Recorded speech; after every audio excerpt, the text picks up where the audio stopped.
Abbas tidak menyebutkan yang dibacakan itu surat apa, ayat apa, terserah. Maka datanglah seorang bapak-bapak, istrinya sedang hamil tua. Lalu kemudian dia tanya sama kiai, Pak Kiai, saya mau bacakan ayat, istri saya mau melahirkan. Baca aja. Ayatnya apa Pak Kiai? Baca aja. Tolong Pak Kiai, saya nggak tahu baca ayat yang mana. Kiai dapat ilham, baca surat ini. Surat apa? Iza zulzilatil ardu zilzalaha. Ketika bumi digoncangkan. Wa akhrajatil ardu asqalaha. Ketika bumi bergoncang, keluarlah isi-isinya. Betul, begitu digoncang keluar isinya. Berkat kemuliaan Al-Quran. Ini Ustaz Somad ini ngawur ini. Yang saya ceritakan ini ada dalam hadis. Yang saya ceritakan ini pendapat sahabat Nabi Abdullah bin Abbas radhiyallahu anhuma. Yang saya ceritakan ini pengalaman para ulama, para kiai, para ustadz tuan guru, dan itu dibuktikan dalam Al-Quran nyata. Wa nunazzilu minal Quran, kami turunkan Al-Quran itu sebagai apa? Ma huwa syifa. Apa arti syifa? Obat. Buka kamus bahasa Arab. Dawa, obat. Syifa, obat. Apa beda dawa dengan syifa? Dawa diminum belum tentu sembuh, bisa sembuh bisa tidak. Tapi kalau syifa diminum pasti sembuh. Maka Allah mengatakan ma huwa syifa, Quran itu adalah obat yang pasti sembuh.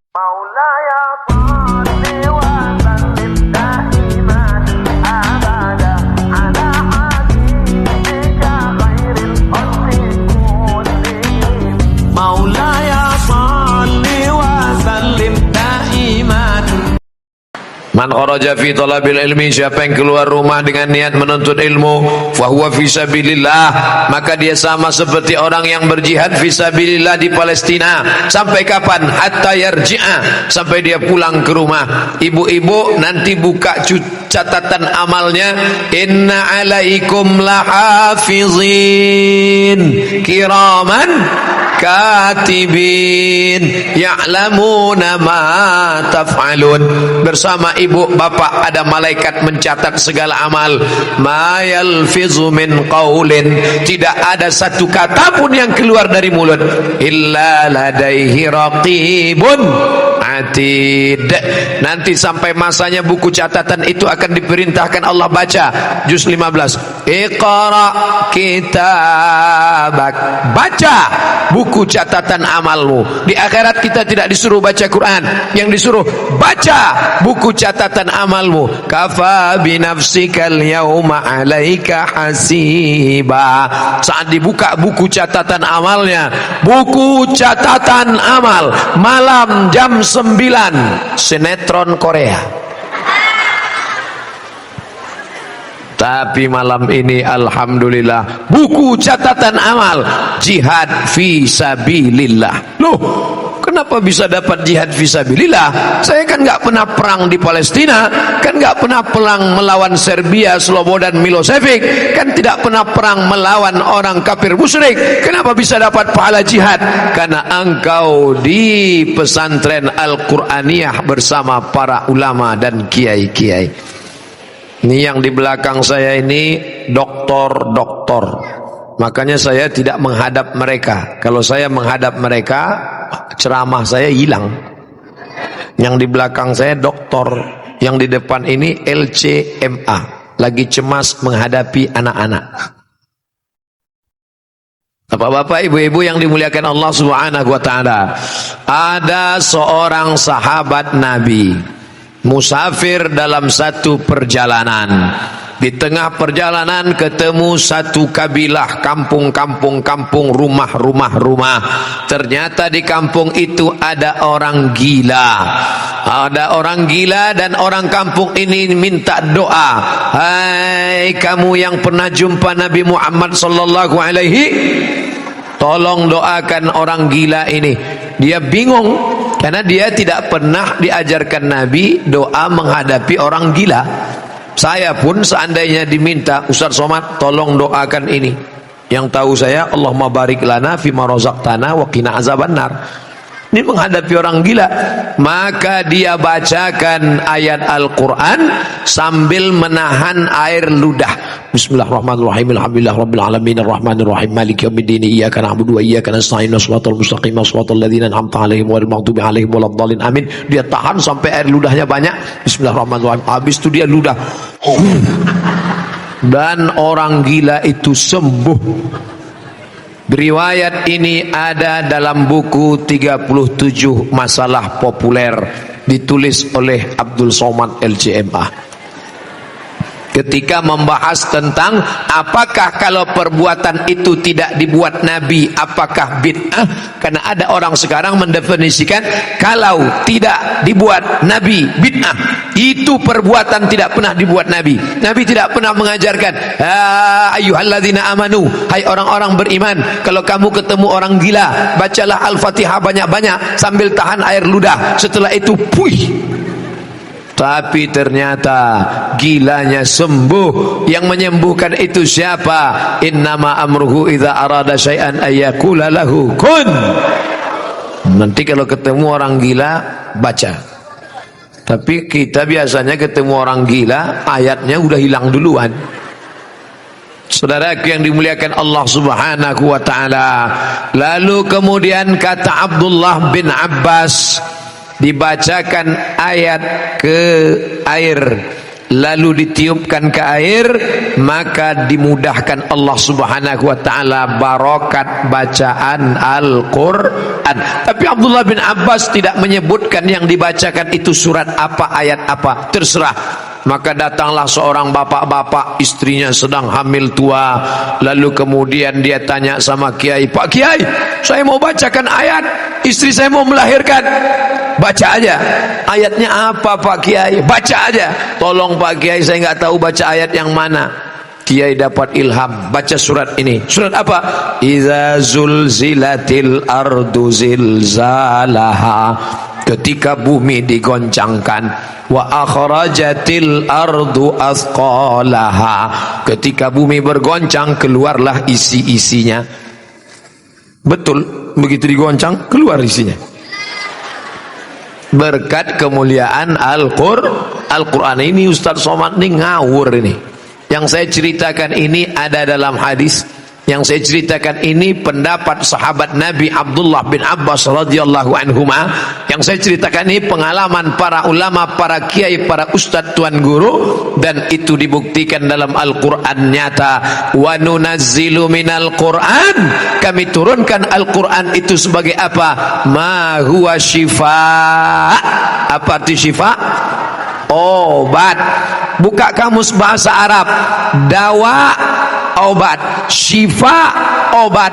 Apa beda dawa dengan syifa?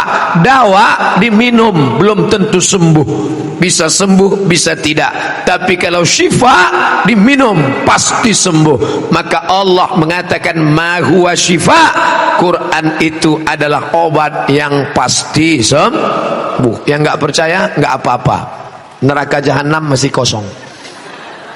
Dzalikal kitabu la raiba fih, tidak ada keraguan sedikit pun di dalamnya. Ramai kita malam ini, siapa yang mulia, laki-laki apa perempuan? Kata perempuan, kami yang mulia. Mana buktinya perempuan lebih mulia? Tempatnya diletakkan di depan pentas, laki-laki di samping. Kata yang laki-laki, kami lebih mulia karena Nabi mulia. Kata yang perempuan, kami lebih mulia karena Nabi itu dikeluarkan dari rahim seorang perempuan. Tidak ada Nabi kalau tidak ada perempuan. Betul?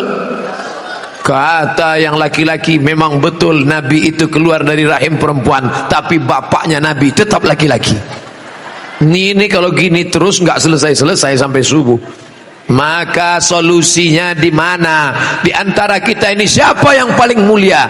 Jawabannya tidak usah jauh-jauh, tertulis di dinding. Khairukum man ta'allamal Qur'an wa 'allamahu.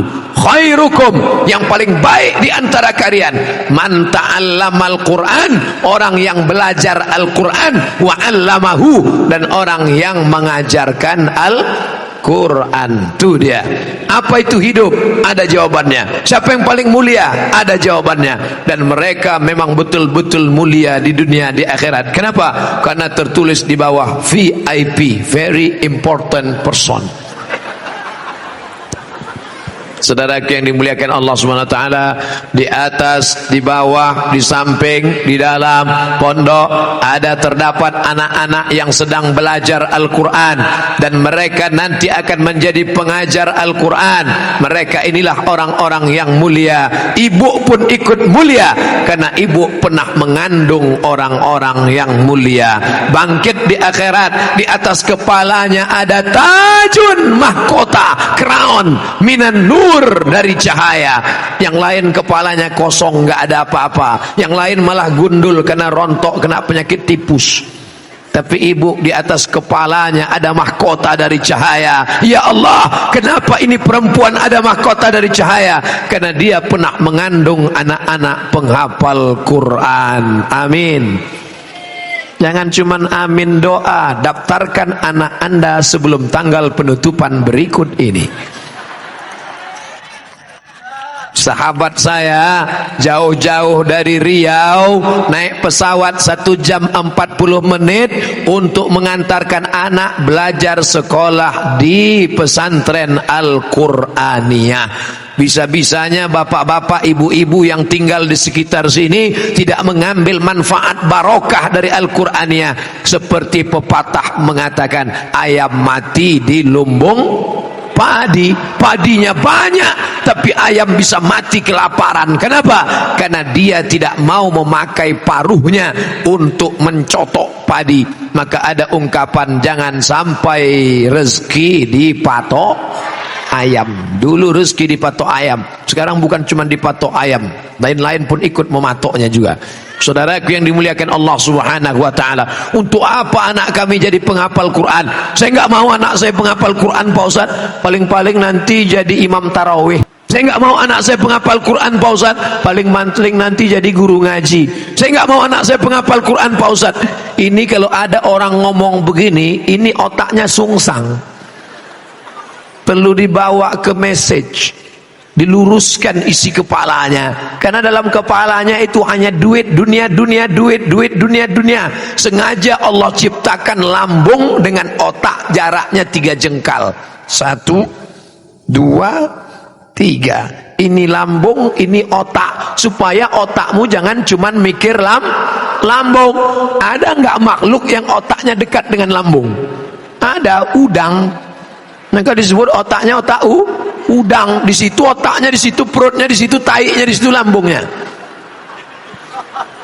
Dunia kau kejar, akhirat tidak pernah mampir. Tapi kalau akhirat yang kau kejar, dunia akan bersimpuh di bawah tapak kakimu. Betul?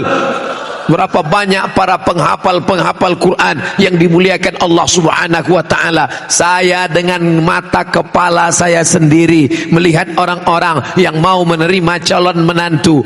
Aku nikahkan engkau dengan anakku dengan mahar emas seberat 1 kilogram. Begitu 2 hari kemudian datang debit kolektor, rupanya kredit. Habis kau cari dunia, tinggal. Tapi ada orang yang menerima Al-Quran. Aku nikahkan engkau dengan anakku dengan mahar mengajarkan surat Ar-Rahman tunai. Hari ini menjadi orang yang ternama, dimuliakan. Namanya siapa, Pak Ustaz? Nggak boleh sebut nama, menjaga kode etik jurnalistik. Siapa yang memuliakan? Tu'izzu man tasha', Allah yang memuliakan. Dan kalau Allah mau menjatuhkan, menghinakan, wa tuzillu man tasha'. Ustaz Somad, saya enggak mau anak saya jadi ustaz, nanti kurus kayak Ustaz Somad. Anakmu hafal Quran bukan berarti selamanya semuanya. Lihat bakatnya kemana. Kira-kira anakmu ini hobinya kemana? Anak saya ini kemana-mana bawa martil, Pak Ustadz. Masukkan fakultas hukum, nanti dia akan jadi hakim konstitusi. Setuju? Dia yang akan memutuskan perkara-perkara hukum hebat. S1, SH, S2, MH, S3, doktor. Dari mana? Leiden University Belanda. Kepala kepalanya Belanda tapi dalam hatinya ada Quran 30 juz. Siap? Siapa bilang tidak bisa? Masukkan pesantren. Di pesantren hafal Quran, bahasa Arab mantap, bahasa Inggris oke. Pulang kampung, Assalamualaikum. Waalaikumsalam. How are you today? Apik tenan. Loh, katanya bisa bahasa Inggris. Bahasa Inggris oke, bahasa Arab mantap, Quran hafal, tapi tetap tidak meninggalkan bahasa daerah, hormat sama orang tua. Bukan berarti dia angkuh dan sombong. Anakmu ini hobinya apa? Dari kecil anak saya kemana-mana bawa jarum suntik Pak Ustadz. Masukkan fakultas kedokteran. Berarti dia mau jadi dokter spesialis. Dua kemungkinan. Kalau ada anak bapak ibu suka bawa jarum suntik, dua kemungkinan. Pertama jadi dokter, kedua jadi pecandu narkoba.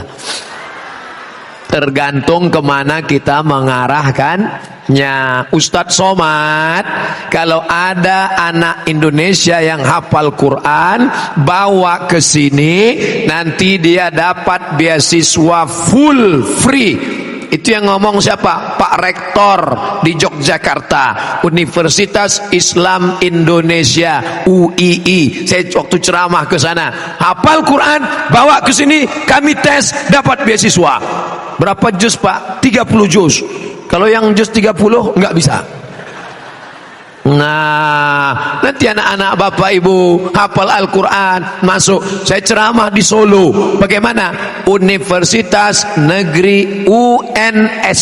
Pernah dengar UNS? Universitas Negeri 11 Maret. Kalau 11 September Twin Tower meledak.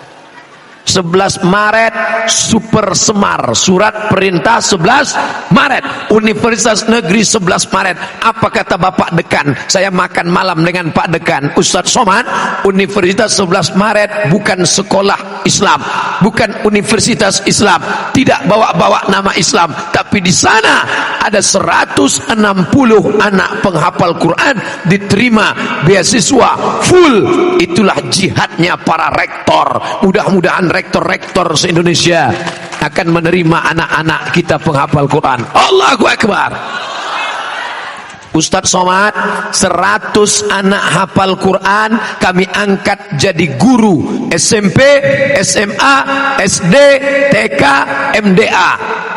PNS Pak, mohon maaf Ustadz, PNS belum bisa karena kuota terbatas, tapi gajinya full. Duitnya dari mana? APBD. Apa namanya? Honda. Loh, kok bukan Yamaha? Honda, honor daerah. Siapa yang memberi? APBD. APBD dari mana? Punya rakyat. Ini di mana? Kota Jambi. Saya ceramah di Jambi. Apa program keislaman di Jambi? 100 anak penghafal Quran diangkat menjadi guru. Ada yang PNS, ada yang honor daerah, ada yang pegawai kontrak. Maka semangat Islam bangkit. Inilah pemimpin-pemimpin yang mendapatkan syafaat pada hari tidak ada yang bisa menolong. Hai Bapak Gubernur, hai Bapak Bupati, hai para pejabat, ibadahmu bukan baca Yasin, ibadahmu bukan sholat duha, ibadahmu bukan sholat tahajud, karena siapapun bisa baca Yasin, tahajud, tahlilan, maulidan, yasinan. Ibadahmu adalah angkat martabat, angkat derajat para penghafal Quran. Allahu Akbar. Ustadz Somad, kami sebetulnya mau mengambil APBD untuk para penghafal Quran. Kenapa tidak kamu ambil? Kami nggak bisa. Kenapa tidak bisa? Karena tidak ada payung hukumnya. Yang buat payung hukum siapa? APBD dari daerah bisa diambil oleh bupati, gubernur, wali kota melalui payung hukum bernama Perda, peraturan daerah. Peraturan daerah itu yang buat siapa? DPR. Yang ngangkat DPR itu siapa? Ibu. Yang ngangkat DPR itu ibu. Makanya ibu luar biasa. Ini sedang bangkit, namanya gerakan emak-emak. Kenapa Ustadz katakan ibu? Kenapa bukan bapak? Karena bapak disetir oleh ibu. Papa kalau nggak milih nanti. Saudaraku yang dimuliakan Allah Subhanahu wa taala, kerumunan malam ini akan berubah menjadi kekuatan. Takbir. Kekuatan apa? Bukan berarti bakar, hancurkan, ratakan. Bukan. Kita negara demokrasi. Demokrasi suara terbanyak, itulah yang menang. Maka orang banyak ini akan memilih wakil-wakil rakyat. Pilihlah orang yang memperjuangkan Al-Quran. Amin. Nanti wakil-wakil rakyat calon-calon akan datang membawa satu gulung karpet. Ibu-ibu, bapak-bapak, pilih saya. Kalau saya menang, nanti saya kasih karpet. Ini DP-nya. Kalau saya kalah, yang DP ini saya jemput lagi. Pak, jangan bawakan kami karpet. Karpet kami sudah tebal, sudah mantap. Jangan bawakan kami kipas angin. Kipas kami sudah mantap, pakai air lagi. Jangan bawakan kami lampu. Lampu kami mantap sampai ke langit. Tapi buatkan peraturan daerah bahwa anak-anak kami dapat beasiswa, bahwa APBD akan dinaikkan, pondok pesantren dapat bangunan, pondok pesantren dapat bantuan. Nanti bapak mati dimakan cacing tanah. Oh, jangan keras gitulah, nggak sopan. Bapak mati dimakan cacing tanah, maka pahalanya mengalir. Berapa lama engkau duduk di sana? 5 tahun, 10 tahun. Setelah itu pensiun, stres, depresi, stroke, mati. Tapi ada yang akan tetap kekal abadi. Apa dia? Bantuan-bantuan untuk para penghafal Quran. Mereka baca Quran pagi, petang, siang dan malam. Mengalir pahalanya ke makam-makam para bupati, para gubernur, wali kota, pejabat yang pernah menolong agama Allah. Intan surullah, kalau kau tolong agama Allah, yansurkum, Allah akan menolong kamu. Wa yutsabbit aqdamakum, Allah akan mengokohkan, menegakkan kaki kamu pada saat orang tidak bisa berdiri. Engkau gagah berdiri menghadap Allah Subhanahu wa ta'ala. Amin. Siap memilih wakil-wakil rakyat yang menolong agama Allah? Jangan ada dusta di antara kita. Saudaraku yang dimuliakan Allah Subhanahu wa ta'ala, ini nampaknya Ustaz Somad udah mulai ngomong-ngomong politik ini. Tidak. Ustaz Somad tidak pernah ceramahnya sembunyi-sembunyi gerilya di bawah tanah. Abdul Somad ceramah di atas tanah. Apa di bawah tanah? Emang ceramah sama cacing?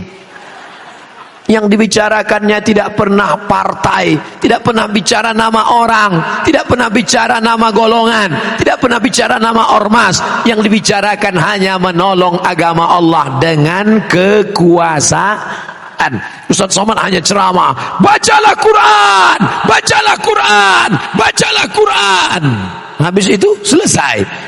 Tapi ada bupati membuat peraturan daerah, pagi-pagi masuk kantor pegawai baca Quran, one day one page.